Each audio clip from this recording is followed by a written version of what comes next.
नमस्कार दोस्तों, बहुत बहुत स्वागत है आपका इंडिया नाउ में और मैं हूं संदीप पाल। लोकसभा 2024 के जो नतीजे आए, जो परिणाम आए, वो कहीं से भी बीएसपी के लिए सकारात्मक साबित नहीं हुए, कहीं से भी सुकून देने वाले साबित नहीं हुए और बीएसपी 10 साल पहले जहां थी उस स्टेज में दोबारा पहुंच गई। 10 साल पहले 2014 में जीरो पर थी और 2024 में दोबारा जीरो पर आ गई। ये बेहद ही चिंता का विषय है। जहां 2019 में सपा के साथ गठबंधन कर बीएसपी 10 सीट जीती थी और अगले 5 साल में वो 10 से पीछे जाकर जीरो पर आ गई। तो इस प्रदर्शन के लिए आखिर जिम्मेदार कौन? आखिर बीएसपी की इस चुनाव में ऐसी हालत हुई क्यों? जबकि चुनाव जब हो रहे थे तो जो समर्थन मिल रहा था पार्टी को वो भी सही था। रैलियों में जिस तरह भीड़ उमड़ रही थी वो भी देखकर लग रहा था कि इस बार बीएसपी कुछ अच्छा परफॉर्मेंस कर सकती है। यूपी में 15 से 20 सीटों की संभावना जताई जा रही थी, कई राज्यों में खाता खुलने की बात हो रही थी। लेकिन फिर आखिर क्यों जो रैलियों में भीड़ उमड़ी वो क्या ईवीएम में वोट के रूप में तब्दील नहीं हो पाई, या फिर सिर्फ मायावती को सुनने और देखने रैली में लोग जाते हैं? और क्यों जो बीएसपी का कोर वोट बैंक कहा जाता है वही अब बीएसपी को वोट नहीं कर रहा? सोशल मीडिया पर सपोर्टर बहुत हैं, ग्राउंड लेवल पर भी सपोर्टर बहुत हैं, लेकिन जब वोट की बारी आती है तब उस आखिरी वक्त में आखिर क्यों जो दलित वोट बैंक है वो बीएसपी को अब वोट नहीं कर रहा है? जो रिपोर्ट्स निकलकर सामने आ रही हैं वो ये कि इस चुनाव में जो बीएसपी का कोर वोट बैंक है वो सब इंडिया गठबंधन की तरफ ट्रांसफ़र हो गया। मुस्लिम और दलित वोट बैंक भारी तादाद में, बहुत बड़े नंबर्स में इंडिया गठबंधन की तरफ मुड़ गया, जिसकी वजह से बीएसपी का खाता तक नहीं खुल सका।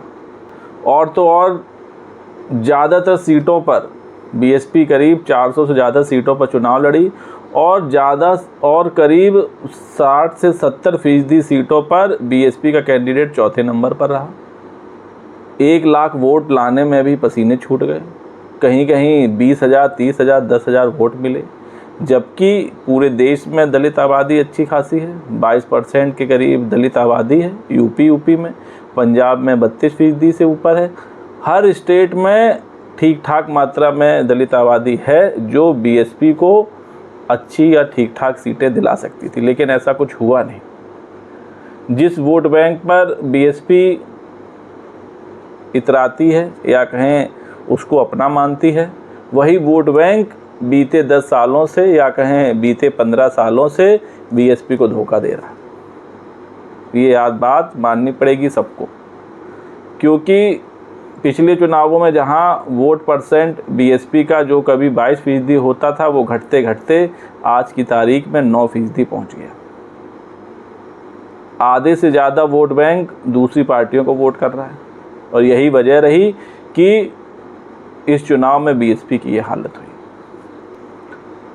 तो जब चुनाव नतीजे आ जाए उसके बाद पहली बार बीएसपी सुप्रीमो मायावती ने अपनी प्रतिक्रिया दी और जो उन्होंने ट्वीट किया उस ट्वीट में भी कई ऐसी बातें हैं जो इस हार के नतीजों को काफ़ी हद तक दर्शाती हैं और बताती भी।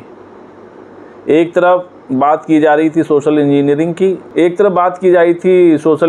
की, कि बीएसपी इस बार बहुत अच्छी सोशल इंजीनियरिंग के तहत चुनाव लड़ रही है और सबसे ज़्यादा मुस्लिम कैंडिडेट्स को बीएसपी ने टिकट दिए। यूपी में करीब 35 से ज़्यादा मुस्लिम कैंडिडेट थे, लेकिन इन मुस्लिम कैंडिडेट्स ने ही बीएसपी को धोखा दिया और इनको लेकर बीएसपी सुप्रीमो मायावती ने भी नाराज़गी जताई है।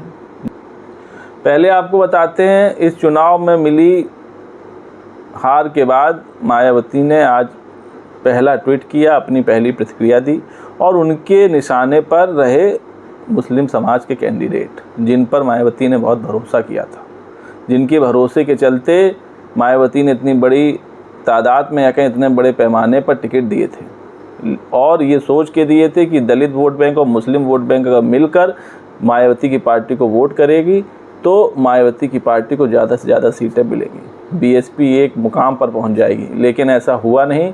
जिनको टिकट दिया उन्हीं ने धोखा दिया और उनके साथ साथ दलित वोट बैंक ने भी धोखा दिया। जो दावा करता है मायावती के साथ चलने का, मायावती के साथ निभाने का, लेकिन जब वोट की बारी आई तो वही दलित वोट बैंक छिटक गया। खैर, तो पहले आपको बताते हैं कि मायावती ने क्या कुछ कहा अपने ट्वीट में।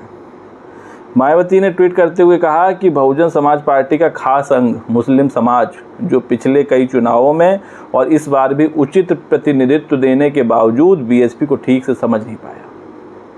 अब ऐसी स्थिति में आगे इनको सोच समझकर पार्टी में मौका दिया जाएगा, जिससे पार्टी को भविष्य में इस तरह के भयंकर नुकसान का सामना न करना पड़ सके। तो मायावती को भी पता चल गया है कि जिन पर भरोसा किया उन्हीं ने दगा दिया।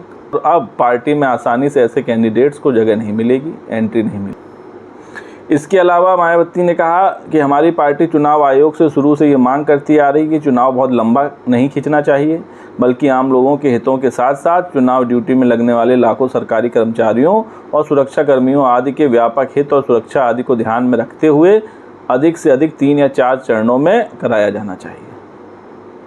क्योंकि जिस तरह भीषण गर्मी में लोग वोट डालने निकले, उससे बहुत परेशानी का सामना करना पड़ा। इसीलिए जब चुनाव आयोग ने चुनाव का शेड्यूल जारी किया था, तभी मायावती ने एक सुझाव देते हुए कहा था कि इतना लंबा 7 चरणों वाला चुनाव नहीं होना चाहिए, बल्कि कम चरणों में चुनाव होना चाहिए। मायावती ने कहा कि चुनाव लगभग पूरे समय खासकर जोरदार गर्मी की तपिश से जनजीवन के अस्त व्यस्त होने के कारण काफ़ी प्रभावित हुआ। वोट प्रतिशत भी काफ़ी प्रभावित हुआ, जो चिंता का प्रमुख कारण बना और ये लगातार मीडिया में सुर्खियों में भी रहा। उन्होंने कहा कि उनको उम्मीद थी कि कुछ चौंकाने वाले चुनाव नतीजे होंगे, लेकिन ऐसा हुआ नहीं। देश भर में लगभग पूरे समय महंगाई, गरीबी, बेरोजगारी से त्रस्त लोगों में ये आम चर्चा रही कि अगर चुनाव फ्री एंड फेयर हुआ और ईवीएम में कोई गड़बड़ी आदि नहीं हुई तो चुनाव परिणाम निश्चय ही खासकर रूलिंग पार्टी के नेताओं के दावों के मुताबिक नहीं होकर चौंकाने वाला होगा। चौंकाने वाला चुनाव तो हुआ। यूपी में तो बीजेपी चौंक ही गई, क्योंकि यूपी में बीजेपी से ज़्यादा सीटें सपा ले आई। लेकिन मायावती के दलित वोट बैंक ने पूरी तरह इस बार इंडिया अलायंस का साथ दिया, सपा का साथ दिया, कांग्रेस का साथ दिया। बीएसपी को वोट नहीं किया, ये भी एक चिंता की बात है। मायावती ने कहा कि लोकसभा चुनाव का जो भी नतीजा आया वह लोगों के सामने उन्हें ही अब देश के लोकतंत्र, संविधान, देश हित के बारे में सोचना और फैसला करना है कि ये जो चुनाव परिणाम आया है उसका आगे उन सबके जीवन पर क्या फ़र्क पड़ेगा और उनका अपना भविष्य कितना शांत, कितना सुरक्षित रह पाएगा। हालांकि अपनी इस हार को स्वीकारते हुए मायावती ने कहा कि चुनाव में खासकर यूपी की तरह पूरे देश की निगाहें टिकी हुई थी। हमारी पार्टी नतीजों को गंभीरता से लेकर इसका हर स्तर पर गहराई से आकलन, विश्लेषण करेगी। पार्टी और मूवमेंट के हित में जो भी ज़रूरी कदम होगा वो उठाएगी। और बीएसपी क्योंकि एक सिर्फ सियासी दल, एक राजनीतिक पार्टी नहीं, बल्कि एक मिशन है, आत्मसम्मान, स्वाभिमान का एक मूवमेंट है, इसलिए हमारी प्रतिक्रिया भी विशुद्ध रूप से देश के लोकतंत्र और बाबा साहब अम्बेडकर के संविधान की पवित्रता व मजबूती को समर्पित होगी, जिससे देश के करोड़ों गरीबों, शोषितों, दलितों, आदिवासी, मुस्लिमों और अन्य धार्मिक अल्पसंख्यकों के हित और कल्याण और उनकी सुरक्षा और सम्मान आदि पर मंडराता खतरा दूर हो। तो ये सब बातें मायावती ने चुनाव नतीजों के बाद कही और ये काफ़ी हद तक सही भी है, क्योंकि मायावती ने खुद ये माना है कि जिन मुस्लिम कैंडिडेट्स को उन्होंने इतनी बड़ी तादाद में प्रतिनिधित्व के लिए टिकट दिया, उन्हीं ने उनके साथ दगाबाजी कर दी और अब भविष्य में इस तरह मुस्लिम प्रत्याशियों को शायद टिकट अब बीएसपी दे। खैर, जो नतीजे आए वो बेहद ही बीएसपी के लिए ख़राब रहे। बीएसपी का पूरे देश में खाता नहीं खुल पाया, जो वाकई चिंता का विषय है। 10 साल पहले जहां पार्टी थी वहां दोबारा पहुंच गई, 0 पर थी फिर 0 पर आ गई। सबसे बड़ी बात, बीएसपी के कोर वोट बैंक ने भी बहुजन समाज पार्टी का साथ नहीं दिया। खैर, अब तो नतीजे आ चुके हैं, अब तैयारी होगी 2027 की यूपी विधानसभा चुनाव की। उसके लिए पार्टी क्या रणनीति बनाती है, क्या स्ट्रेटजी बनाती है, किन मुद्दों को लेकर मंथन होगा और 2024 के चुनावों में मिली हार से क्या सबक लेती है, ये देखने वाली बात होगी।